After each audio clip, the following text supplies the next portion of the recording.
Bismillahirrahmanirrahim. Assalamu alaikum wa rahmatullahi wa barakatuh. Wa alaikum assalam wa rahmatullahi wa barakatuh. Alhamdulillahi nahmaduh wa nasta'inuhu wa nastaghfiruh wa na'udhu billahi min shururi anfusina wa sayyiati a'malina. Man yahdihillahu fala mudilla lah wa man yudlil fala hadiya lah. Wa ashhadu an la ilaha illallah wahdahu la sharika lah.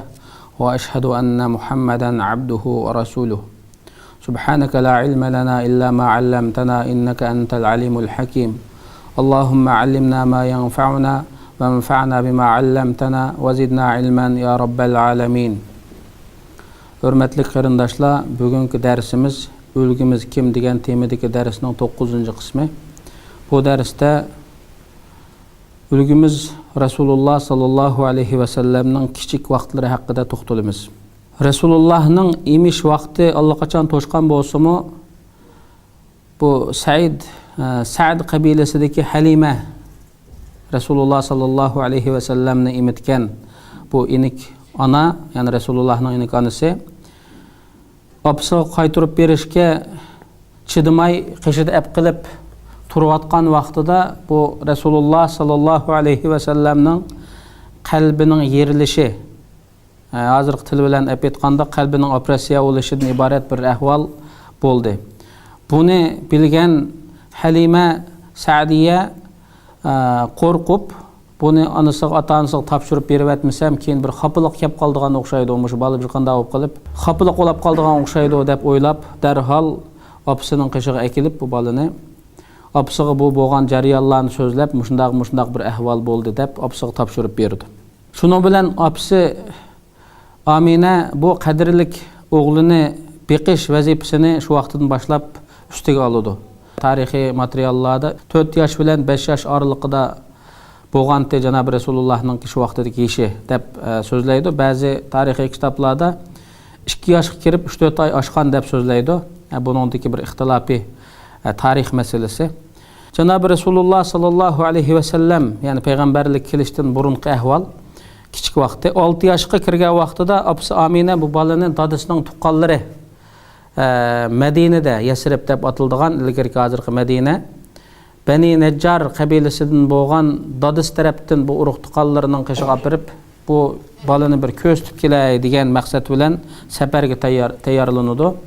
Bu vaqtida Abdul Mutallib bu qalbi ko'ngli sunuq bo'lgan bu keliniga ich og'ritib, sen u yerga bormoqchi bo'lsang, men senga amravlab billa boray deb Abdul Mutallibmi safarga billa chiqdi. Shuning bilan bu Amina shu safarga berish jarayonida safarga berib, urug' tuqqanlarini ko'rib, shu yerda bir mezgil turish jarayonida og'rib qoldi. Shuning bilan qaytish vaqtida Makka bilan Madinaning oralig'ida Abwa deydigan bir joy bo'lib, shu Abwa degan yerga vaqtida vafot bo'lib ketdi. Bu Aminaning qabrisi, ya'ni Rasululloh sallallohu alayhi va sallamning opasi Aminaning qabrisi mush Abwa degan joyda bo'lganligi tarixlarda yozilgan. Shu sabablik Muhammad Mustafa sallallohu alayhi va sallam onasimi yo'q, dadasimi yo'q, churt bir yetim bolaga aylanadi 6 yosh vaqtida. Shuning bilan bu onasi o'lib ketgandan keyin cho'ng dadasi Abdul Mutallib bu bolani o'zi kepil bo'lib beqish ahvollarini o'z ustiga elib keyniga agashtirib yurib o'zi boqadi bu kishi. Beqishda nihoyat mehribonlik bilan o'zining bolalarini bakrak qadrlab mushundaq boqadi. Bu bola 8 yosh kirgan vaqtida Abdul Mutallib vafot bo'lib ketdi. Shuning bilan Abu Talib hamda Janob Muhammad Mustafa sallallohu alayhi va sallamning dadasi Abdullahning qarindishi. Bu Abu Talib degan bu kishi Janob Rasululloh sallallohu alayhi va sallamning beqish kafolatini ustiga oldi. Buningdan keyin men boqaman deydi. Bu kishimi Abdul Mutallibga nisbatan bu kishi nihoyat bak mehribonlik bilan o'zining farzandlaridan bakrak a'lo ko'rib, nihoyat yaqin tutib o'ziga mushundaq beqib cho'ng qildi. Bu Abu Talib Muhammad Mustafa sallallohu alayhi va sallamni taki payg'ambar bo'lgandan keyinmi, buni inshaalloh keyingi darslarda bu tarixlarga kelgan vaqtimiz to'xtalamiz. Qachoniki Muhammad Mustafa sallallohu alayhi va sallam bir kishi bilan bir narsa deyishib qolsa, ya'ni Rasulullohga birisi dushmanlik qilmoqchi bo'lsa, Rasulullohning dushmanini mening dushmanim deb to'nigan, Rasulullohning do'stini mening do'stim deb to'nigan birinchi darajalik urug' tuqqandochilik, sili rahim, shafqatni yetkazgan alohida bir shaxs. Bu kishi Rasululloh sallallohu alayhi va sallamni mush munosabat bilan qo'g'dab toki payg'ambarlik risolati vazifasini topshirib olgandan keyin xili bir mezgilgacha janob Muhammad Mustafa sallallohu alayhi va sallam bilan birga yashaydi. Endi bu yerda Muhammad Mustafa sallallohu alayhi va sallam 8 yoshga kirgan vaqtida tog'isi Abu Talibga beqish vakolati qilib qolgandan keyin bu Abu Talibning iqtisodiy ahvoli, oila turmushi bek yaxshi emas. Bola chaqiliq o'zi kambag'al kishi bo'lganlikdan bu janobi Muhammad sallallohu alayhi va sallam shu vaqtida kichik bo'lsa-mu, menmi qo'limdan kelishicha bir tog'amninki iqtisodiy ahvolini ozdir ko'ptir bir hal qilishga tirishsam degan sabab bilan podshilik kasbini tanlaydi bu kishi. Qo'y viqish ishini tanlaydi. Muhammad Mustafa sallallohu alayhi va sallam o'zini tushuntirib va ilgirki o'ziga o'xshash Alloh tarafdan avatilgan payg'ambarlarni tushuntirib shunday deydi. Ma ba'asallahu nabiyyan illa ra'al ghanam faqala ashabuhu wa ant faqal na'am. Payg'ambar sallallohu alayhi va sallam shunday deydi. Alloh har qanday bir payg'ambarni avatgan bo'lsa, u payg'ambar qo'y vaqti, ya'ni podshilik qildi. Rasululloh sallallohu alayhi va sallamning ashablari so'radi: "Ya Rasululloh, sizlarmi qo'y vaqqanmitlar?" degan vaqtida shunday menmi qo'y vaqqan. Faqal na'am ar-ra'aha ala qararita li ahli Makkah. Bu hadisni Imom Buxoriy rivoyat qildi. Menmi qo'y vaqqan Makka ahlininki azdır köptür tengi tillalarını elip şunun bedeliga şularning qo'yini beqib bergan. Boshqalarning qo'ylarini şu ishaqqa elip durup mushundaq beqib bergan Muhammad Mustafa sallallohu alayhi va sallam. Endi bu bugungi bu darsda ikki xil muhim tema var. Ikki xil muhim nuqta var. Birisi Muhammad Mustafa sallallohu alayhi va sallamninki qari yetim holatda qilib qilishi. Yana birisi Muhammad Mustafa sallallohu alayhi va sallamning qo'y viqishi dedik, podshilik ishi dedik. Mana mush ikki xil tema. Endi bu yerda yetim holatda qilib qolmay, onasi, dadasi birga yashab, cho'ng bo'g'ichilik birga tug'an bo'lsa-mu bo'ladi. Tarixiy kitoblarda Muhammad Mustafa sallallohu alayhi va sallamning onasi, dadasini shunday tushuntirdi. Ular bek yoshga cho'ng bo'lib ketgan insonlar emas edi. Qiyrilikdan o'pad bo'lib ketgan, qiyrilik sababdan dunyodan yong'idek mundaq yashiga kelib qolgan kishilar emas edi. Bu yerda xuddi dadasi Abdullohning, opasi Aminaning vazifasi Muhammad ismli bir balani bir balaga ana dada bo'lish va bular tug'ilgandan keyin navbat bo'yicha bular dunyodan ketish. Xuddi sizlarning mush dunyodagi vazifanglar mush edi. Vazifani o'rindadinglar, sizlarning ishinglar tugadi hamda dunyoda degandek bular ana dada dunyodan ketdi. Muhammad Mustafa sallallohu alayhi va sallam yetim holatda qoldi. Endi bu yerda bu yetimlik masalasi kelgan vaqtida nima uchun Rabbimiz jalla va ala bu kishini bundaq yetim holatda qo'ydi desa, yetimlik insonni o'ziga tayinib yashash jasoratini o'rgatadi. Tafakkur masalalardami onasi, dadasi bor bo'lgan insonlar albatta onasining fikridan foyda oladi, dadasining fikridan foyda oladi. Ammo yetim bo'lganlikdan bu davomliq o'zining ishini o'zi bir taraf qilishga to'g'ri keladi. O'zi tafakkur qiladi, o'zi o'ylanadi. Chunki buning bir fikri jihat yordam beradigan bir yordamchi yo'q. Bu mustaqil bir fikr qiladigan ideyani o'ziga o'zi shakllantirishdan iborat bo'lgan bu xususiyatni yetildirdi o'zi. Shuningdek yetimning qalbi sunuq bo'ladi. Yetim bola bo'lganlikdan damal akilaydisi onasi yo'q, akilaydisi dadasi yo'q. Uning mehribonlik bilan muloyimlik qiladigan ona dadi yo'q. Garchi uning cho'ng dadasi bo'lgan bo'lsa-mu, keyin tog'asi bo'lgan bo'lsa-mu, ular o'zining farzandlaridan alohida cho'ng bo'lib mehr shafqat bilan boqqan bo'lsa-mu, lekin tog'asi, cho'ng dadasi o'zining onasining, dadasining rolini o'ynay olmaydi. Bu Rabbimiz jalla va alaning insoniyatning orasidagi ona bolalik, dada bolalik xususiyatga bergan alohida bir qonuniyati. Bu qonuniyatni ikkinchi bir shaxs o'z asli bilan to'ldira olmaydi. Әмді бұл сұнық көңіллік болған бұл кіші чоңоға вақтыда нұрғылыған дүнияды қалбі сұнық инсанларны түшініш керек. Вазипені тапшыруға вақтыда дүнияды нұрғылыған қалбі көңілі ерім болған, көңілі aciz болған, сұнық болған, көңілі чегілген мұшындақ бір қаліпләге шипа болыш керек. Бұл қаліпләрні yoritish керек. Бұл қаліпләрні ешнің болмағандек наайты үміт толдырыш керек, мехрибанлық толдырыш керек, самимиет толдырыш керек. Мана бұл кіші сұнықларның, көңілі қырылғанларның, бичары қаліпләрнің қалбini әң түшінідіған şekilde yetiliş üçün Rabbimiz Celle ve Ala bu kişini muşundaq yetim halatda kaldırıp şu şekilde çoğun kıygan. Yani Rabbimiz Celle ve Ala muşundaq şekilde uğurlaştırış kıygan. Hem de bu yerde yanı birisi eğer Allah'ıydı bir anı dadıdın tuğulgan, anı dadısı kişide boğan bundaq perzentler bop qalsa bulanın anı dadısı tarafından davamlıq etivalınıp beqip çoğun kılıngan balıqallık üçün bulanın kalbi toq, köngülü hatırcan boludu. Bundaq kaliplerge azdır köptür rencitişle iştik təsir qıp ketadigan gap. Lekin Resulullah sallallahu aleyhi ve sellem bu işqa könük idi. Allah burun bu kişinin kalbi sunuq, köngülü yerim çoğun boğallık üçün ki nurgulluğan, köngülünü yerim kılıdığan, kalbini rencitadigan bundaq gap sözle ahvallar boğan bolsa mu bu kişi bunun könük idi. Şunun fevquladı perva qıp ketadigan bundaq bir halatda bulmaslık üçün Rabbimiz Celle ve Ala bu kişinin ki yetim halatda çoğun bolışını irade qilgan bolsa gerek.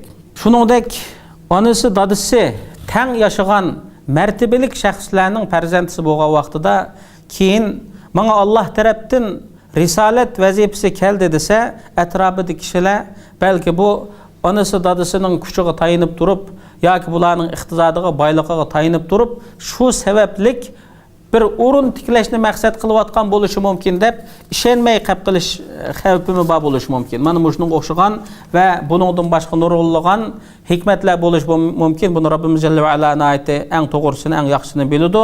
Shunga o'xshagan nurg'unlagan hikmat sabablik Rabbimiz Jalla va Ala bu kishini yetim holatda tog'isining qo'lida tarbiyalanib cho'ng bo'lgan. Endi bu kishiningki emgak qilish, ishlash masalasi, qo'y beqish dedik.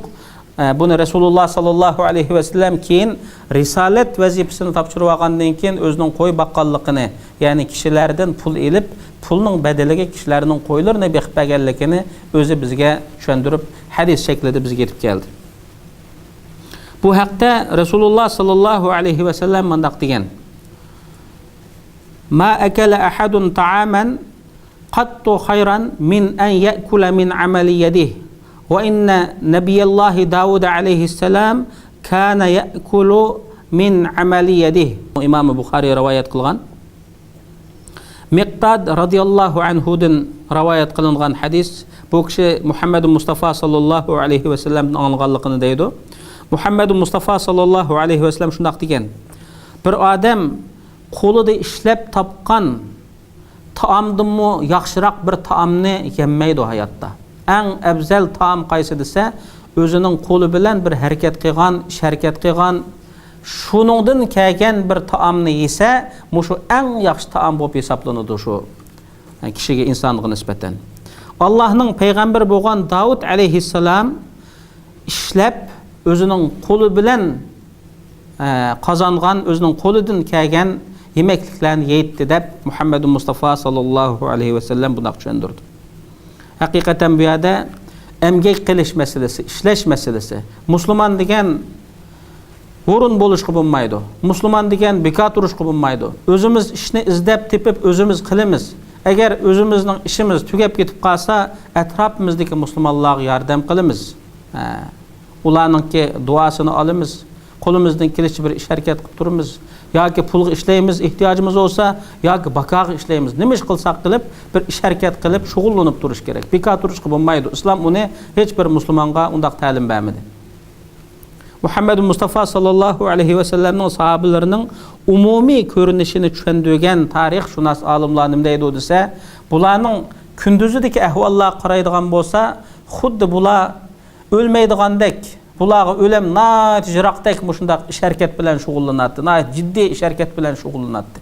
Bularning kechidagi ibodatlariga qaraydigan bo'lsa, bular әті таң етішқа үміт yo'qdek, xuddi bugun kecha o'lib ketamanmikin degan shundaq bir qo'rqinchida turgan insonlardek shundaq ibodat qiladi. Mana sahobalarningki bu dunyoga bo'lgan pozitsiyasi, muomalasi shu. Musulmon bo'lish, taqvo bo'lish nimani o'z ichiga oladi deganda harakat qilib turish kerak, emgak qilib turish kerak, boshqalarning qo'l qarab qolmaslik kerak degan mazmunlarni o'z ichiga oladi. Mana bu Muhammad Mustafa sallallohu alayhi va sallam bu haqda payg'ambar bo'lishdan ilgirki ahvollarmi bu har bir musulmon uchun bir ulgu qilishga arziydigan bir masala. Gerçi bu vaqtdagi ishlarni shariat hukmida ulgu qilmaymiz, shar'iy masala deb ulgu qilmaymiz, lekin bir insoniy sifat bilan risolatdan ilgirki mushu Rasulullohning ishlashdan iborat bo'lgan, emgak qilishdan iborat bo'lgan, emgakni so'yishdan iborat bo'lgan mushu ish harakatlarga bir ulgu qilib o'zimiz mushunda qilibdikan bizning Rasulimiz sallallohu alayhi va sallam bola vaqtlarda biz mushunda qilsak bo'ladi degan bir ideya bilan shunda qilishga bo'ladi. Allohning dinini ustun qilish uchun xizmat qiladigan diniy ahli ilmlar, ulamolar, ustozlar kishilarning qo'liga qarab qolsa qanday bo'ladi degan vaqtda bu vaqtda diniy xizmatlarni yaxshi qilolmay qolib qoladi. Ba'zi vaqtlarda haqiqatni so'zlash ba'zi bir kishilarga to'g'ri kelmay qilishi mumkin. Shuning haqiqatni so'zlayolmay qilishi mumkin. Buni mushunda xafalikdan saqlanish uchun har bir kishilar islom dinini o'rganish bilan, o'qish bilan birlikda ozdir ko'pdir dunyolik ishlarga ko'ngil bo'lishga to'g'ri keladi. Maxsus vaqtini diniy xizmatga chiqarayotgan ahli ilmlarga nisbatan bularga imkon bo'lsa bir xayriyat jamiyati, bir iqtisod mablag'lar yig'iladigan bir jamiyat qurilsa, buning shu atrofdagi yaxshi musulmonlar ko'ngil bo'lsa, mushuningdan kelgan mablag' iqtisodlarni diniy da'vat ishlariga, diniy dars ishlariga, ta'lim tarbiya ishlariga va shuningdek Allohning kalimasini ustun qiladigan mushundaq yo'llarga muvofiq shaklda ishlatilsa, bu vaqtda bu kishilarning kallasi xotirjam bo'lsa, bu xizmatlar taxim yaxshi vujudga chiqadi. Ammo ma'lum bir shaxs tarafdan iqtisodiy ahvolda bog'lanib qilish, ularning qo'l qarab qilish bu xizmatga yaxshi natija olib kelmaydi. Muhammad Mustafa sallallohu alayhi va sallam payg'ambar bo'lishdan ilgari, ya'ni risolatni topshirib olishdan ilgari dunyoda ma'lum bir tijoratlar bilan, bir ish bilan, emgak bilan shug'ullandi. Payg'ambarlik risolatini olib kelgandan keyin ikkinchi bir masalaga o'tdi. U vaqtida Muhammad Mustafa sallallohu alayhi va sallam mening rizqim qilichning soyasi ostida bo'ldi deb buni ochiq o'tirib qo'ydi.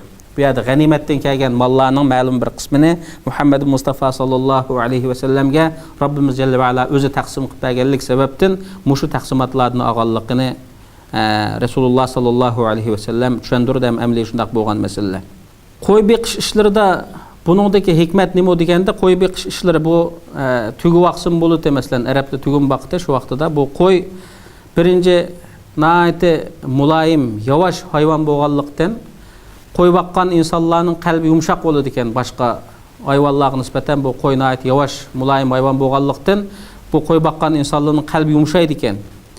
Ya'ni birga bu qo'yni attiganda chiqib ketib yoki shu jangalda beqiyotgan qo'yning soni yo 100 yoki 200 yo 500 qo'y bo'lsa, bu qo'yning soniga diqqat qilib turish kerak. Buni bir tarafdan olib aytgan vaqtida bugungi kundagi egilik boshqarish maktablarga o'xshagan bir masala. Shu qo'y nada o'tlaydi, nada o'tlasda qo'yning qo'sug'i to'ydi, qaysi vaqtda suv berish kerak, hammaga diqqat qilib qaysi qo'yning qo'sug'ida bor, qaysi qo'y tug'idi, qaysi qo'y kasal, qaysi saq, hammaga diqqat qilib turadigan gap. Ya'ni birsi nayt sabrjonlikni talab qiladigan ish ekan bu padishchilik. Davomliq mujda sabr qilib turmasa, qo'ylar ba'zi vaqtida o'tiga olmaydi, ba'zi vaqtida qechib ketadi, ba'zi vaqtida yetib oladi, shuningdan qapib qolmay, padini tashlab ketmay, shu davomliq shu padi bilan birga cho'gilab yurib, shularni baqadigan buni shundaq hikmatlar. Xuddi bu keyin keladigan bir vazifalarning tayyorligidek bir xil holatlar Muhammad Mustafa sallallohu alayhi va sallamning xizmatiga aylangan. Ve shuningdek bu qo'yni jangallarda, cho'l jazira bayavallarda baqadigan bo'lganlik uchun bu yerda ushtum tut yirtqich hayvonlar chiqib qo'rqitib etib qilishi mumkin. Mushundaq vaqtlarda bir jasorat talab qiladigan, jangalda yolg'iz qolib qolsa qo'rqis kelib qoladigan ish bo'lishi mumkin. Lekin qo'rqmaydigan, jasoratlik bo'ladigan mushundaq bir ruhni yetildirish uchun bu yerda qo'y boqqan, qo'y beqishdan iborat bo'lgan bu xizmat Muhammad Mustafa sallallohu alayhi va sallamga va shuningdek ilgirki payg'ambarlarga nasibi bo'lgan bo'lishi mumkin. Muhammedun Mustafa sallallahu aleyhi ve sellem'nin mulayim boğanlık hakkıda. Bu kişinin ayeti mulayimlik sübet bilen sübetlenudu. Rabbimiz Celle ve Ala şundaq deydi: "Estaizu billah, febima rahmetin minallahi linte lehum ve lev kunte fazzan galizal kalbi lanfaddu min havlik." Eğer Muhammed sallallahu aleyhi ve sellem sen Allah'tan boğan bir mehribanlıkka eriştin, yani Allah tarafından bir mulayimlik, mehribanlık sana berildi. Yani Allah sana bunu ata kıldı. Eğer sen velev kunte fazzan degen kopal bolsan, kalbin kattık bolsa, yani bağır taş dep koyumuz hem de bağır taş muştaq insanlardek insan bolup kalsan, etrafındaki kişiler keçip ketken boladı. Senin etrafında turmuğan boladı. Fa'fu anhum, ularni keçirip etkin, etrafındaki kişilerini davamlı keçirip durgun. Vestagfir lehum, ve ularninki günahlarının mağfiret boluşunu, keçirim boluşunu Allah'tan tilep durgun. Ve şavirhum fil emr, işte ular bilen bille meslehat kıygın. Sen meslehat qıp bolgandan keyin bir işni maqsad qilsang, bel bağlasan, Allah'a tevekkül qılgın. İnnallaha yuhibbul mutevekkilin. Allah hakikaten tevekkül qıyğıçılarını yaxşı gördü. Bu ayet-i kerimede Muhammedun Mustafa sallallahu aleyhi ve sellem şu koy biqiş arqılık kişigedin yitildigen bu mulayimlik, bu mehribanlık Rabbimiz Celle ve Ala'nın keyin ata qıyğan mehribanlığı bilen birleşip bu Resulullah sallallahu aleyhi ve sellem'nin kalbi bir mehribanlık toşkan. Şununla mescid kirip eyyukum Muhammed, sizlarning qaysinglar Muhammed dep kopal bir avazlar bilen sual sorgan bolsumu, o kişi nimişki meni çıraylık bir süptüm bilen çaqamaydı, Muhammed dep çaqırdı dep kapıp qalmıgan. Bazı jangaldan kelgen kişi kelip mescidin içiga siyip koygan bolsumu, çıraylık çöndürdigan karakterge, çıraylık çöndüreleydigan mehri şefkatke igi bolgan halda davamlıq turalıgan. Başqalar bunun bir edipini bəmeylimu degen vaqtida bu bilmeydi o degen sebepten çıraylık nasihat qilib qıladigan muşnaq bir xil halatda bolgan. Hakikaten İslam dinida dinni kişilerge ügütüş, şöndürüş bu naitimi qiyin bolgan, təs bolgan mesele. Bununla muşu dünyada yaşawatkan, muşu Allah'ın dinini üstün qilman dewatkan her qaysi sahadik ulamalar her xil pişni pasatlağı qalıdı, taptanlarga qalıdı, haqaretlarga uçraydı, tayoq mı yeyişi mümkün, turmularda yetişi mümkün, her xil qapılıqlar boludu. Amma bu xizmetten vaz keçişke bolmaydı. Muşundaq boldu eken bu. Ya bir jedem hoş olmaydı eken, onundan bunu qıp jürgenden başqa bir iş qılmaylımı dep mandaq bunundan vaz keçişke bolmaydı. Bu Muhammedun Mustafa sallallahu aleyhi ve sellemdek bir zat muşunun oqşagan işlar uçurdu. Şu devrden bizning devrimiz kegüçülük, haqiqatperver, Allah'ın dinini yetkizmekçi olan ulamalar, ustazlar, nurgulluğan, qapılıqlar uçurdu. Hatta ki etrafındaki en yakın işencilik adamlar tarafından eyiplenadigan, öçkörüladigan, tanqidlanadigan, düşmanlik taraftarıgıçılık etadigan muşundaq ahvallar uçuraydigan işli ba. Bu bolup qalsa, bu Rabbimiz Celle ve Ala'nın şu insanlarga nisbeten şu nevetde belgen bir sınık hesaplanıdı. Lekin bu yerda xizmet qılıvatqanlar üç adavet tutmaslık, kalbide kopal muamelede bulmaslık, davamlıq mehri şefkat bilen turuş, mehribanlık bilen turuş, mana bu Muhammedun Mustafa sallallahu aleyhi ve sellem'nin karakterlerden birisi. Mana bu bugünkü dersimizden ki biri Resulullah sallallahu aleyhi ve sellem'nin ki padişalık kılıştan ibaret bolgan bir ahvali, yani birisi Muhammedun Mustafa sallallahu aleyhi ve sellem'nin yetim çoğun boluşudaki bir siri hikmet, mana muşu işlarni özümüzge ilişki tegişlik ibretlerini ilip, toğur taraflarni özümüzge tatbiqlap, toğur yaşaydigan Müslüman muvahhidlerden boluşunu Rabbimiz Celle ve Ala hemmizge nasibdar kılsın. Ve ahiru da'vana enilhamdülillahi rabbil alamin.